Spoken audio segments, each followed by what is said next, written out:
وعلى آله وأصحابه وأولياء أمته أجمعين.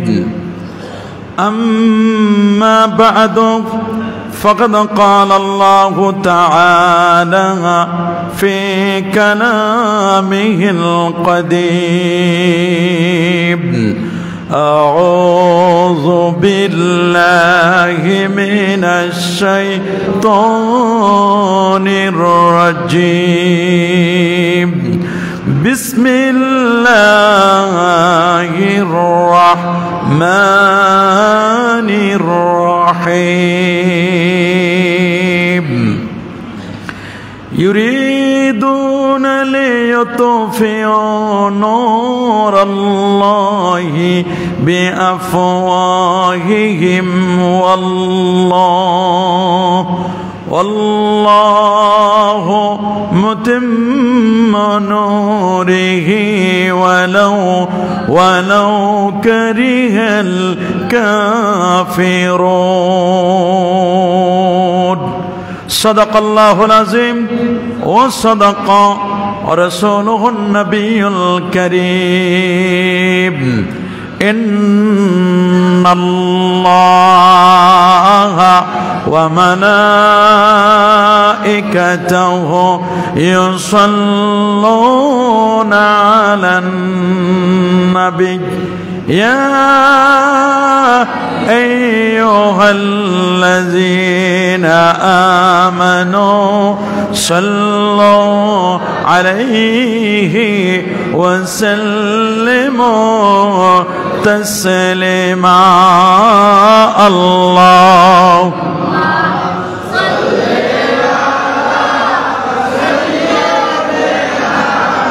مولانا محمد وعلى آله.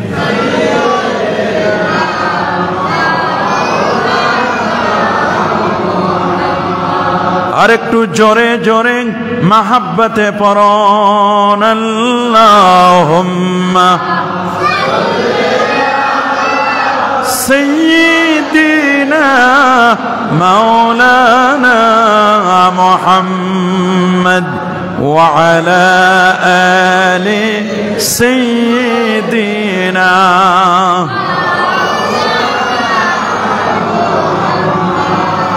مشرقي حب محمد مطلع دیوان ما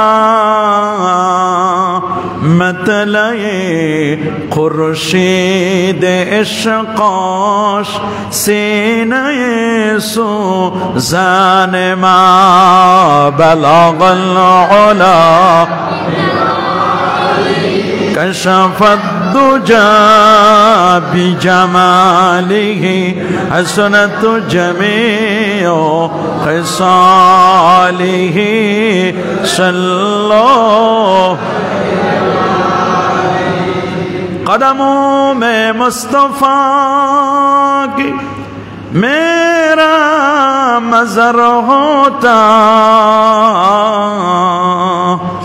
او خاک پاک ہے میں خاک سر ہوتا بلغ العلا كشف الدجى بجماله حسنت جميع صلوا আসুন একটু মহব্বতে জিকির করি লা ইলাহা ইল্লাল্লাহ লা ইলাহা ইল্লাল্লাহ লা ইলাহা ইল্লাল্লাহ লা ইলাহা ইল্লাল্লাহ লা ইলাহা সুবহানাল্লাহ ওয়ালহামদুলিল্লাহ লা ইলাহা ইল্লাল্লাহ সুবহানাল্লাহ والحمد لله لا إله لا إله إلا الله لا إله إلا الله سبحان الله والحمد لله لا إله إلا الله لا إله إلا الله لا إله إلا الله لا إله إلا الله حسبي ربي جل الله حسبي ربي جل الله ما في قلبي غير الله نور محمد صلى الله نور محمد لا إله إلا الله سبحان الله والحمد لله لا إله إلا الله محمد رسول الله صلى الله عليه وسلم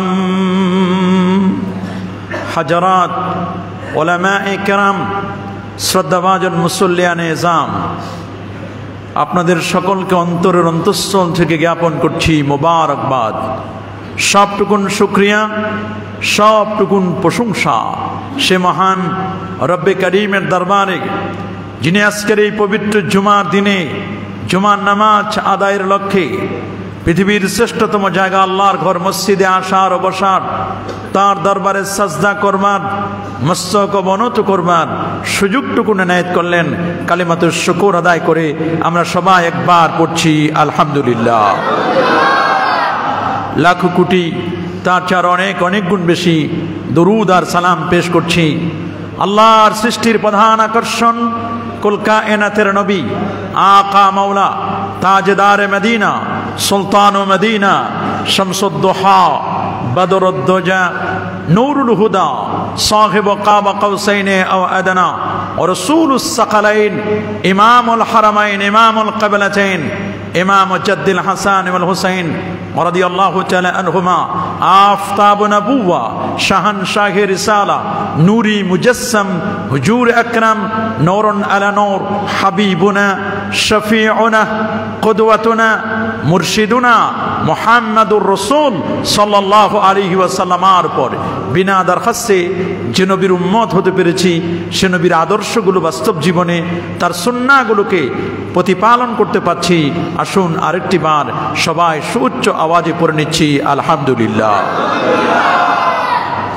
প্রিয় হাজিরিন আমি আপনাদের খেদমতে পবিত্র কোরআনুল কারীমের 28তম পারার সূরাতুস সফ থেকে অতি পরিচিত একখানা আয়াতে কারিমা তেলাওয়াত করেছি তার আলোকে ইনশাআল্লাহ কিছু কথা বলবার চেষ্টা করব আসুন আমরা প্রথমত তেলাওয়াতকৃত আয়াতে কারিমার বাংলা সরল তর্জমা শুনে নিই রব্বুল আলামিন ইরশাদ করেন ইউরিদুনা লিয়ুতফিউ নূরাল্লাহি বিআফওয়াহিহিম তারা চায় মুখের ফুৎকার দিয়ে আল্লাহর নূর তথা ইসলাম মুসলমান এবং কোরআনকে তারা নির্বাপিত করে দিবে নিভিয়ে দিবে আল্লাহু মুতিম্মু নূরিহি আল্লাহ তার নূরকে প্রজ্বলিত করবেনই করবেন ওয়ালাউ কারিহাল কাফিরুন যদিও কাফিররা এটাকে ডিসলাইক করে অপছন্দ করে এই পৃথিবীতে মানুষ চেষ্টা করছে কিভাবে ইসলামকে মিটিয়ে দেওয়া যায় কিভাবে আল্লাহর কোরআনকে জমিন থেকে ডিলিট করে দেওয়া যায় রিমুভ করে দেওয়া যায় এই চেষ্টায় ইহুদি খ্রিস্টান নাস্তিক রাম বাম সহ ভিন্নপন্থীর মানুষগুলো তারা তৎপর কিভাবে ইসলামের ক্ষতি করা যায় কিভাবে মুসলমানদের ক্ষতি করা যায় কিন্তু ওরা জানে না এই পৃথিবীতে যোগ্য উত্তরাধিকারী হিসাবে আল্লাহ পাক রব্বুল আলামিন পবিত্র কোরআনুল কারীমে যাদেরকে রেজিস্ট্রেশন দিয়েছেন সূরাতুল আম্বিয়ার মধ্যে তারা হচ্ছে যারা সালেহ যারা আল্লাহওয়ালা, যারা নেককার মুসলিম, আল্লাহ তাদের কথা বলছেন। রব্বুল আলামিন বলছেন ওয়ালাকাদ কাতাবনা ফিজ জাবুরি মিন বা'দিজ যিকর আন্নাল আরদা ইয়ারিসুহা ইবাদিয়াস সালিহুন। আল্লাহু আকবার। আল্লাহ বলছেন ওয়ালাকাদ কাতাবনা ফিজ জাবুর, আমি জবুরের মধ্যে আমি লিখে দিয়েছি এই পৃথিবীর উত্তরাধিকারী, পৃথিবীতে থাকার একমাত্র যোগ্য হচ্ছেন তারা, বৈধ অধিকারী হচ্ছেন তারা যারা হচ্ছেন সালেহ, যারা আল্লাহকে ডাকে, রাসূলুল্লাহর সুন্নাহ অনুযায়ী জীবনকে গঠন করে, তার ব্যক্তিনীতি, তার পরিবার নীতি, তার সমাজ নীতি, তার রাষ্ট্রনীতি, যার প্রত্যেকটি সেক্টর হবে কোরআন এবং সুন্নাহ মাফিক। আল্লাহু আকবার। যার কথা এবং কাজ হবে এক, আর যার কথা এবং কাজ এক হবে, তারাই হচ্ছে সাদিকিন, তারাই হচ্ছে সত্যবাদী। আর আমার আল্লাহ সত্যবাদীদের সঙ্গী হওয়ার জন্য রব্বুল আলামিন বলে দিচ্ছেন এভাবে, ইয়া আইয়ুহাল্লাযীনা আমানুত্তাকুল্লাহ ওয়া কুনু মা'আস সাদিকিন। ইয়া আইয়ুহাল্লাযীনা আমানুত্তাকুল্লাহ, হে ইমানদার বান্দাগণ, তোমরা আল্লাহকে ভয় করো। ভয় করব কাকে? জোরে বলুন, কাকে ভয় করব? আল্লাহকে যদি ভয় করি তাহলে আমি আর কখনো অন্যায় করতে পারবো না। আল্লাহকে ভয় করলে আমি নামাজ কাজা করতে পারবো না। পারবো না কি?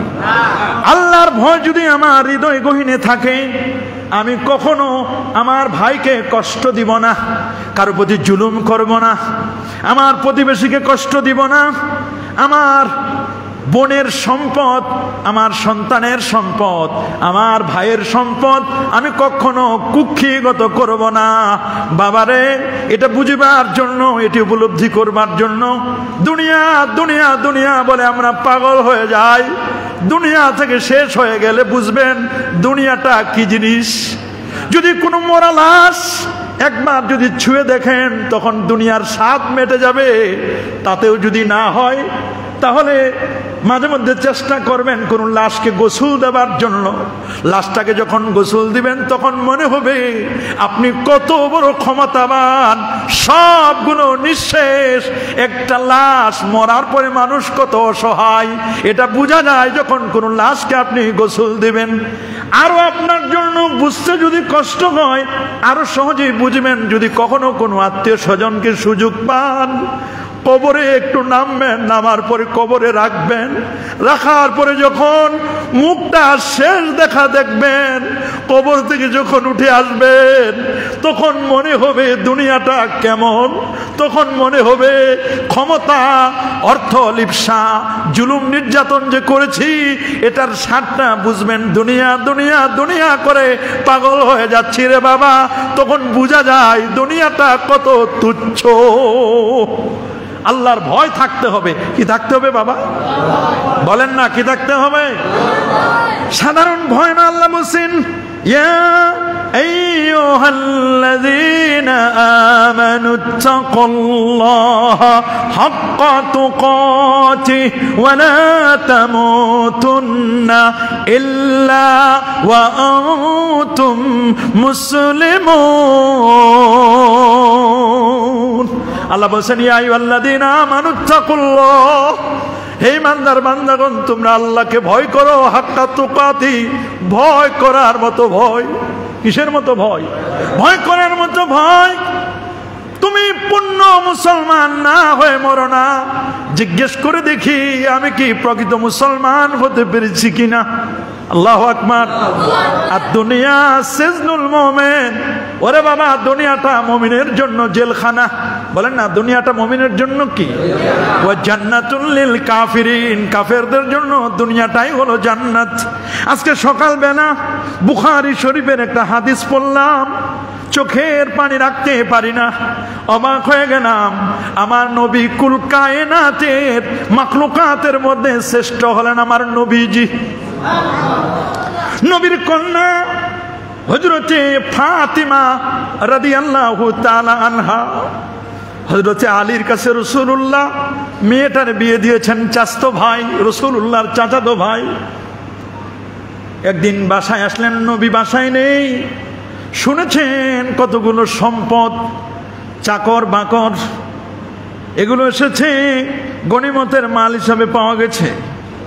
নবীর কন্যা ফাতেমা জানার পরে, যারা 7 নম্বর গেটটা চেনেন মদিনা শরীফ, উপরে একটা সবুজ ছোট্ট গম্বুজ, সাদা রঙের বিল্ডিংটা দেখা যায় হযরতে আলীর ঘর। আল্লাহু আকবার। ফাতেমাতুজ জাহরা ওই ঘরেই থাকতেন। ভিতরে ঢোকার এবছরও সুযোগ হলো আমার, আগে তো বন্ধ করে রেখেছিল, এবার খুলে দিয়েছে। হযরতে ফাতেমা মার কাছে এসে বলেন, মা হাতটা দেখেন, আপনার জামার বাড়িতে জাতা কল ঘুরাতে ঘুরাতে ঘুরাতে হাতটা ফসকা পড়ে গেছে। আল্লাহু আকবার। নবীর মেয়ে জাতা কল ঘুরাতে ঘুরাতে আটা গমগুলো পিসার জন্য নবীর কন্যা ফাতেমা মারে হাতটা দেখায়, বলে মা দেখেন হাতটা ফসকা পড়ে গেছে। ফসকাগুলো বুঝি কখন জানি আউলে যাই, কষ্ট আরো বুঝি বেড়ে যাবে। আর বললেন, মা আব্বা আসলে একটু বলবেন, এই যে পানি টানতে টানতে পিঠের মধ্যে দাগ পড়ে গেছে। মা বাবা যদি আসে, কিছুই তো আমি চাইতে পারি না। শুনেছি অনেক চাকর বাকর, অনেক খাদেম খাদেমা আসছে, যদি বাবাকে একটু বুঝায় বলতে পারেন আমাদের বাসায় একজন খাদেমা দেওয়ার দরকার, একজন পরিচারিকা, বাসার কাজকর্মগুলো একটু গুছিয়ে নেবে, একটু করবে। বুখারী শরীফের হাদিস, খাদিজাতুল কুবরা নবীর শাহাদের বিনি বললেন, মা আব্বাজান আসলে ঠিকই তোমার আব্বুকে বিষয়টা বুঝায় বলবো। রাসূলুল্লাহ আসলেন, মেয়ের কথা স্মরণ করে খাদিজাতুল কুবরা চোখের পানি। কেন কাঁদছো? বলে আপনার কলিজার টুকরা ফাতেমা তো এসেছিল, হাতের ফসকা দেখেছি, দেখেন না একটু তারে কোনো খাদেমা দেওয়া যায় কিনা। রাসূলুল্লাহ 1 মিনিট আর অপেক্ষা করেন নাই, চুপি চুপি আল্লাহর হাবিব কদম রেখে রেখে রেখে রেখে রাতের বেলায় মেয়ের বাসায় চলে গেছেন। সুবহানাল্লাহ। মেয়ের বাসায় যাওয়ার পরে দরজায় সালাম দিয়ে বলছেন, মা তোমার আব্বা এসেছে, একটু দরজাটা খোলো। দরজা খুলে দিলেন, বিছানায় বসে গেলেন। মা আমি শুনেছি অনেক কষ্ট হচ্ছে তোমার, এটা আমি জানি, তবে আমার বিশ্বাস, আমি তোমাকে বলি খাদেমা লাগবে না, পরিচারিকার দরকার নেই। তুমি আজ থেকে 33 বার সুবহানাল্লাহ, আল্লাহু আকবার, 33 বার আল্লাহু আকবার, 33 বার 34 বার লা ইলাহা ইল্লাল্লাহ সুবহানাল্লাহ আলহামদুলিল্লাহ ওয়া লা ইলাহা ইল্লাল্লাহ, 33 শেষে একবার 34 বার, এরকম 100 বার যদি সকাল বিকাল যদি তাসবিহ পড়ো, তাহলে তোমার বাড়ির কার্যক্রম করতে যে কষ্ট হতো, আমি রাসূলুল্লাহ দোয়া করে দিয়ে যাচ্ছি, আর কোনো কষ্ট হবে না। আমাদের কাজের বুয়া কত, সকালে একটা, দুপুরে একটা, বিকেলে একটা। নবীর কন্যা কাজের মেয়ে তেমন। রাসূলুল্লাহ বললেন, মা লাগবে না, কষ্ট করো। ওরে মুসলমানের ছেলে, কাজ করিলে মান যাবে তোর, কোন হাদিসে পেলে? আমরা কাজ করে খাবো, খেদমতটা সাধারণ কোনো খেদমত নয়। যদি কেউ আল্লাহর ঘরের খেদমত করে, আল্লাহর ঘরের খেদমত করার জন্য বহু পয়গাম্বর আল্লাহর কাছে দোয়া করেছেন, আল্লাহ তোমার ঘরের খেদমত যেন আমি করতে পারি।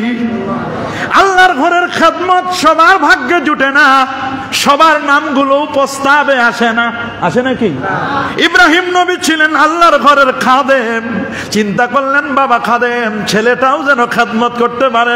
কোরআন সাক্ষী, ওয়া ইদ ইয়ারফাউ ইব্রাহিমুল কাওয়াইদা মিনাল বাইতি ওয়া ইসমাঈল।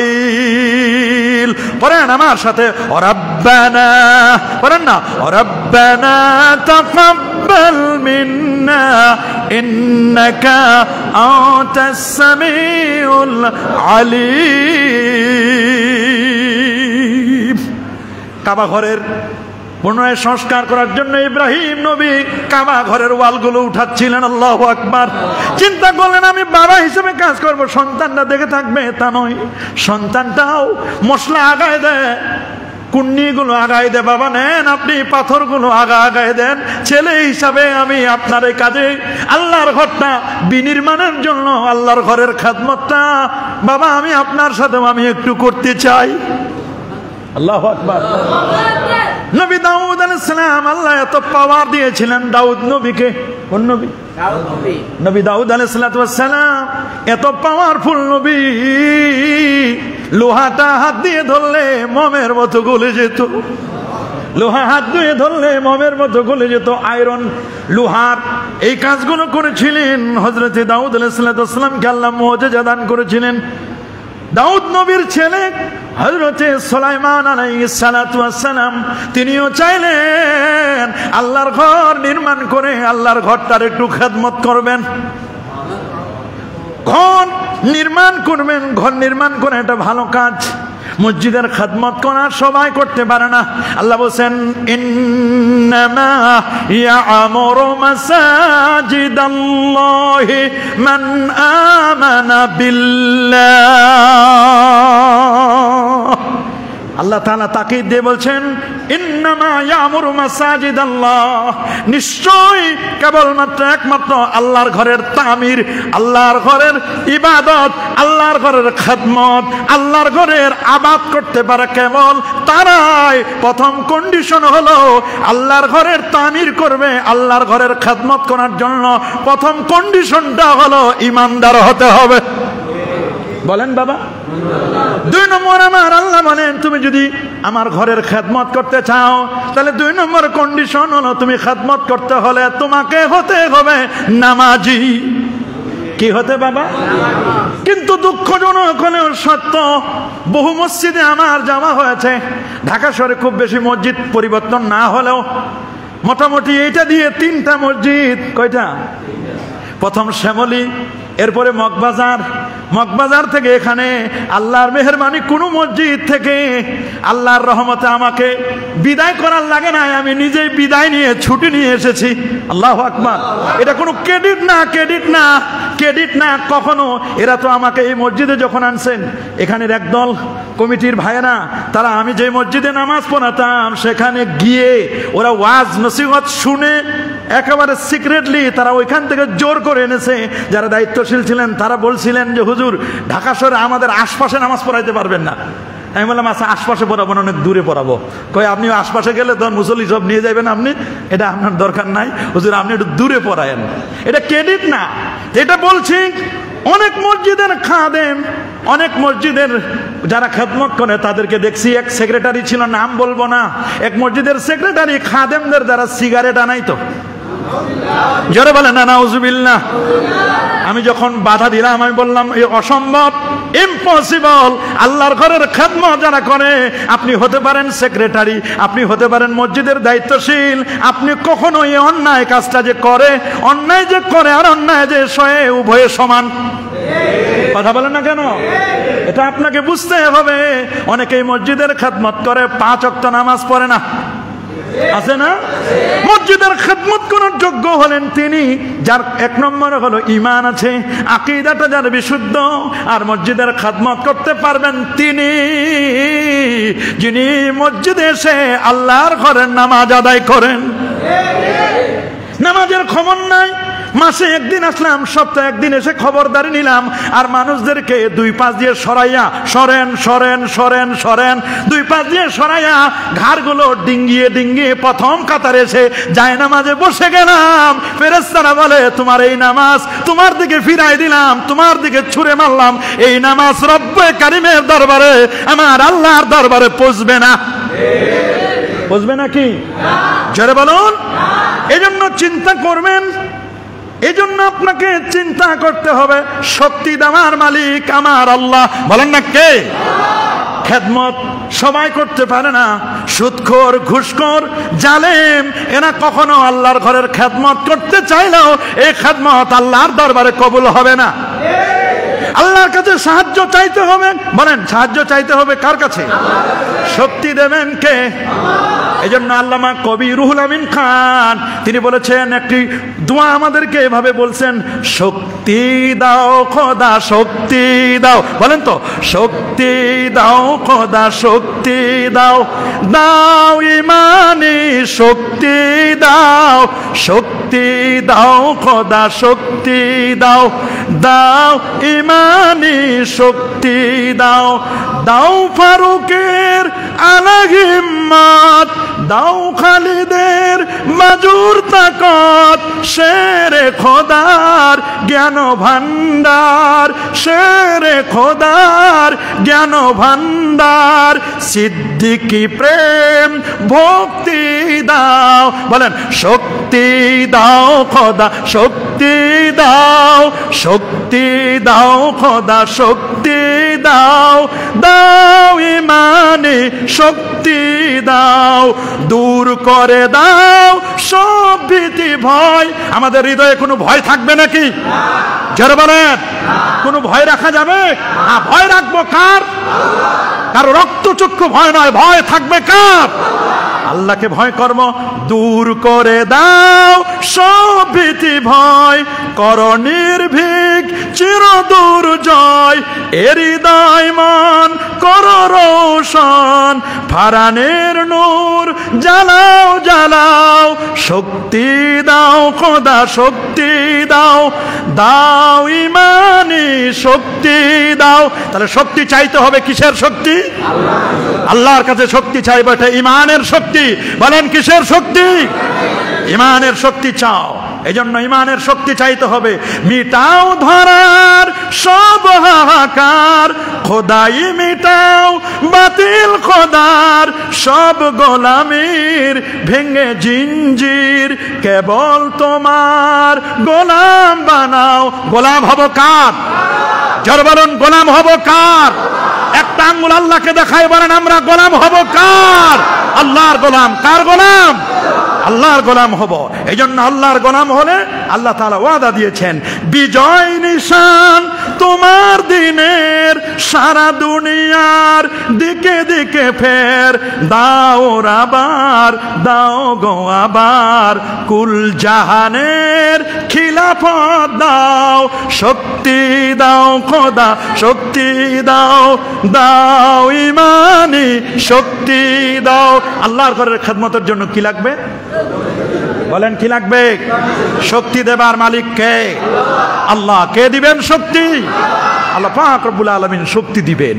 এই জন্য ইসলামকে মিটিয়ে দেওয়ার জন্য আমার দেশ বিদেশে ষড়যন্ত্র হয় কি হয় না? কি বলেন, হয় না? মুসলিম রাষ্ট্রগুলোকে পৃথিবীর জমিন থেকে নিশ্চিহ্ন করে দেওয়ার জন্য অনেকেই তৎপর, কিন্তু ওরা জানে না বাজিছে দামামা, বাধরে আমামা, শির উঁচু করা মুসলমান। আমাদেরকে শির উঁচু করতে হবে। কথা বলেন, আমাদেরকে শির উঁচু করতে হবে। কবি নজরুল বলে দিয়েছেন বারবার, আমাদেরকে শির উঁচু করতে হবে। মাথা যদি আমরা উঁচু করতে পারি, আমাদেরকে আল্লাহর মেহেরবানি, আমাদের উপর কেউ খবরদারি করতে পারবে? আমরা তো সেই মুসলমান। অর্ধ জাহানের খলিফা ছিলেন হযরত ওমর রাদিয়াল্লাহু তাআলা আনহু। আল্লাহু আকবার বলেন। 33 লক্ষ বর্গমাইলের শাসক হযরত ওমর। সুবহানাল্লাহ। 33 লক্ষ তো বুঝেন, বাংলাদেশটা কত? 56,000 না? তার মধ্যে ছিটমহল বাদ দিলে তো আর কিছু বাদ যায়, আবার সমুদ্রের দিকে গেলে কিছুটা বাড়ে। 56,000 ধরলাম। এরকম 30টার মতো বাংলাদেশের সমান, এরকম 30টা বাংলাদেশের ক্ষমতা ছিল হযরত ওমরের একসাথে। 33 লক্ষ বর্গমাইলের শাসক হযরত ওমর। আল্লাহু আকবার। আসাদুহুম ফি আমরিল্লাহি ওমর। সুবহানাল্লাহ বলেন। সুবহানাল্লাহ। যে পথে যেতেন শয়তান সরি বলতো, যাওয়া যাবে না এই পথে, এ পথে ওমর হাঁটেন, মদ দুধ হয়ে যায়। সুবহানাল্লাহ। জুমার দিন মুয়াজ্জিন আযান দিয়েছে, হাইয়া আলাস সালাহ, হাইয়া আলাস সালাহ, হাইয়া আলাল ফালাহ, হাইয়া আলাল ফালাহ। মসজিদে আসো। সমস্ত মুসল্লিগুলো মসজিদে এসে কাতার বন্দী হয়, সুন্নাত আদায় করে বসা। সবাই অপেক্ষা করছেন রাষ্ট্রপ্রধানের জন্য, কারণ সে যুগে রাষ্ট্রপ্রধানরাই তো নামাজের ইমামতি করতেন। আল্লাহু আকবার। শুনে খুশি লাগলো। গত কিছুদিন আগে ভাইরাল হয়েছে আমাদের ঢাকা বিশ্ববিদ্যালয়ের যিনি ভিসি মহোদয়, তিনি শুনেছি তিনি ঢাকা সেন্ট্রাল মসজিদে তিনি নামাজের ইমামতি করেছেন। আলহামদুলিল্লাহ। শুধু একজন কেন, আমি মনে করি প্রত্যেকটা সেক্টরের যারা দায়িত্বশীল তারা যে যেটার প্রধান তিনি হবেন ইমাম। বলুন তিনি হবেন কি? ইমাম হবেন তিনি। এটাই তো নিয়ম। ইমাম হবেন। থানার ওসি হবেন ইমাম। বলেন থানার ওসি হবে কি? মেয়র যিনি থাকবেন তিনি হবেন ইমাম। কাউন্সিলর যিনি থাকবেন এক এক অঞ্চলের তিনি হবেন ইমাম। সেই যুগে তো এটাই ছিল। আল্লাহু আকবার বলেন। তিনি খুতবা দিবেন, তার পুরো অঞ্চলের কি ঘটনা ঘটছে, কোথায় কি হচ্ছে, কি সমস্যা, কি সমাধান, সেই যুগে কিন্তু এটাই হতো। আল্লাহু আকবার বলেন। হযরত ওমর ইবনুল খাত্তাব রাদিয়াল্লাহু তাআলার জন্য মুসল্লিরা অপেক্ষা করছে, আমাদের রাষ্ট্রপ্রধান খলিফা ওমর কেন আসছে না? মুসল্লিদের মধ্যে সবাই শুধু তাকিয়ে রয়েছেন, খতিব সাহেব আসেন না কেন? অপেক্ষা করছেন। দেখে অনেক দেরি হয়ে যাচ্ছে। 5 সদস্যের একটি কমিটি পাঠানো হলো। দেখেন তো কি হয়েছে খলিফার। উনি গিয়ে দেখলেন যিনি নামাজ পড়তে আসবেন তার জামাটা তিনি ধুয়ে তিনি শুকাতে দিয়েছেন। জোরে বলেন আল্লাহু আকবার। ওনার দ্বিতীয় কোনো জামা নাই। আমার যে কত জামা, আপনার যে কত জামা তার হিসাব নাই। আমি জানি না আমার কয়টা জামা, আপনার কয়টা জামা আপনি জানেন না। অনেক মানুষে আছে কার কয়টা জামা, কার কয়টা টুপি, হিসাব নাই। আর যিনি 33 লক্ষ বর্গমাইলের শাসাদামত, তার একটা জামা, এই জামাটা ধুয়ে তিনি শুকাইতে দিয়েছেন। জামাটা শুকাইলেই ওই জামাটা গায়ে দিয়ে তিনি এসে জুমার নামাজের খুতবা দিবেন। আল্লাহু আকবার। কি অবাক করার মতো। আর আমাদের শুনেছি, আহারে আগের এমপি মন্ত্রীদের এক একজনের ঘড়ির দাম শুনেছি 1 কোটি টাকা। আহা, এক একজনের ঘড়ির দাম, এক একজনের শার্টের দাম নাকি 30 লাখ, 10 লাখ, 15 লাখ, 10 লাখ। ওরে বাপরে বাপ, কি যে অবাক করার মতো। আর 33 লক্ষ বর্গমাইলের শাসক, এরকম 30টা দেশের যিনি প্রেসিডেন্ট, তার একটা মাত্র জামা, এই জামাটা ধুয়ে শুকাতে দিচ্ছেন। এখনো খতিব সাহেব আসতে পারেন না, জামা শুকালে তারপর আসবেন। খতিব সাহেব জামাটা শুকালেন, গায়ে দিলেন, পরিপূর্ণ শুকানো হয় নাই। সবাই অপেক্ষা করছেন খতিব সাহেব জামা নিয়ে। জামা পরে এসে যখন মিম্বারে দাঁড়ায় গেলেন খুতবা দেওয়ার জন্য, খুতবা পড়বেন, ইন দি মেইন টাইম একটা যুবক দাঁড়ায় গেছে তরবারি নিয়ে। আল্লাহু আকবার বলেন। বলেন খলিফা ওমর, জানতে চাই আপনার কাছে একটা প্রশ্ন করতে পারি? বলে হ্যাঁ পারো। বলো কি প্রশ্ন? বলে গত কিছুদিন আগে সবাইকে আপনি রাষ্ট্রীয় কোষাগার থেকে আপনি কাপড় দিয়েছেন, বিভিন্ন রাষ্ট্র থেকে আপনি কাপড় গিফট পেয়েছেন, রাষ্ট্রের প্রত্যেকটা মানুষকে আপনি কাপড় দিয়েছিলেন। বলে হ্যাঁ দিয়েছিলাম। আপনি যে আমাদেরকে কাপড়ের টুকরো দিয়েছেন, এই কাপড় দিয়ে আমরাও জামা বানিয়েছি। আমাদের জামাগুলো শর্ট হয়ে গেছে, আর আপনার জামাটা দেখে মনে হচ্ছে অনেক লম্বা, মনে হয় কাপড় আপনি বেশি নিয়েছেন। আপনি মনে হয় জনগণ যা পেয়েছে তার থেকে মনে হয় কাপড় আপনি বেশি নিয়েছেন। যদি বেশি না নিতেন, আমাদের জামা শর্ট হলো, আপনার জামাটা লম্বা হলো কেন? আগে জবাব দেন, তারপর খতিব সাহেব আপনি খুতবাটা দিবেন। এইরকম বলার যোগ্যতা যখন আপনাদের হবে, তখনই বুঝতে হবে আমি যোগ্য খতিব। যখন কমিটির কাছে বলতে পারবেন যে মসজিদের 1 বছরের আয় ব্যয়ের হিসাব দাও, মসজিদ যদি ক্লিয়ার কাট দুধের মতো সাদা হিসাব দিতে পারে, তখন বুঝবো এই কমিটি আল্লাহর ভয় আছে। যদি এই নিয়তে যদি আল্লাহর ঘরের খাদমত করতে আসতে চান, আসবেন, আল্লাহর ঘরের খাদমত করবেন, দুধের মতো সাদা হিসাব নিকাশ রাখবেন, এখানে কোনো গোজামেল থাকবে না। লাইলুহা কানাহারিহা, রাত হবে দিনের মতো স্পষ্ট। কেউ কি বেজার হলেন আমার বক্তব্যে? হযরত ওমরের মতো ব্যক্তিকে দাঁড়ায় গেছেন যুবক তরবারি নিয়ে, উত্তর দিলে দেন, না হলে তরবারি আপনাকেও ছাড়বে না। সুবহানাল্লাহ বলেন, আল্লাহু আকবার বলেন। হযরত ওমর চোখের পানি ছেড়ে কাঁদলেন। কাঁদার পরে মুসল্লিদের মধ্যে কঠিন এক অবস্থা। বাপরে বাপ, এত বড় সাহস বেটা যুবকের! তরবারি উঁচু করে দিয়ে, উনার জামা কেন লম্বা হলো সেটার জবাব চাইছেন। জবাব দেন আগে, তারপর নামাজ, তারপর খুতবা। আল্লাহু আকবার। ছেলেও তো মসজিদে এসেছে, হযরতে আব্দুল্লাহ, সুবহানাল্লাহ। ছেলে আর বাবার পক্ষ থেকে বলেন, আব্বা আপনাকে জবাব দেওয়ার লাগবে না, আমি আপনার সন্তান আব্দুল্লাহ, আপনার বড় বেটা, বড় ছেলে হয়ে আমি আব্বা আপনার পক্ষ থেকে এই মুসল্লিদের উদ্দেশ্যে আমি জবাব দিচ্ছি। হযরত আব্দুল্লাহ দাঁড়ায় গেলেন, বলেন, শোনেন, আমার আব্বা পার্সিয়ালিটি করেন নাই, কাউকে বেশি দেন নাই, উনি নিজেও বেশি নেন নাই। আমার আব্বাকে যে কাপড়টুকু দেওয়া হয়েছে দর্জির কাছে নিয়ে গেছিলাম, দর্জি বলল যে জামাটা হবে এটা নেসফে সাক হবে না, সুন্নতি জামা হচ্ছে না। তাহলে উনি একটু উঁচু ছিলেন, একটু লম্বা কায়দায় ছিলেন, গঠন ভালো ছিল, জামার কাপড়টা শর্ট। দেখলাম আমারও হয় না, আমাকে যেই আমি একজন জনগণ হিসাবে আমিও তো এক টুকরা কাপড় পাওয়ার যোগ্য, আমার আব্বা তো আমাকেও এক টুকরা কাপড় দিয়েছেন। আমি চিন্তা করে দেখলাম আমার আব্বাকে যদি এই কাপড়ের টুকরাটা আমি হাদিয়া দিয়ে দিই, গিফট দিয়ে দিই, আব্বার জামাটা কমপ্লিট হবে। আপনারা কেউ মনে নিবেন না আমার আব্বা ততটুকুন ওই কাপড় পেয়েছেন, আপনারা যতটুকুন পেয়েছেন। তবে আমার আব্বার জামাটা যে লম্বা, এর পিছনে কারণ হলো, কারণ একটাই, সেই কারণটা হলো আমার কাপড়ের টুকরাটা আমি আমার আব্বা জানকে হাদিয়া দিয়ে দিয়েছি। এজন্যই তো আমার আব্বার জুব্বাটা লম্বা হয়েছে। মানুষগুলো অবাক হয়ে গেল। হযরত ওমর চোখের পানি ছেড়ে দিয়ে কাঁদলেন। আর যুবককে বলেন, কে কোন যুবক বলেছ? কোন যুবক তরবারি উঁচু করেছিল? যুবকটা তো থরথর করে কাঁপতেছে। হযরত ওমর ওই যুবককে ডাকলেন, যুবক আসো। হযরত ওমর দাঁড়ায় গিয়ে যুবকটাকে বুকের মধ্যে জড়িয়ে ধরে দোয়া করে দিলেন, তোমার মতো যুবক যতদিন থাকবে ততদিন রাষ্ট্রের মধ্যে দুর্নীতি হবে না, অন্যায় হবে না, মসজিদের টাকা মেরে খেতে পারবে না, মসজিদের কেউ হস্তক্ষেপ করতে পারবে না। আল্লাহু আকবার। এইরকম রাষ্ট্রপ্রধান আমাদের দরকার আছে না নাই?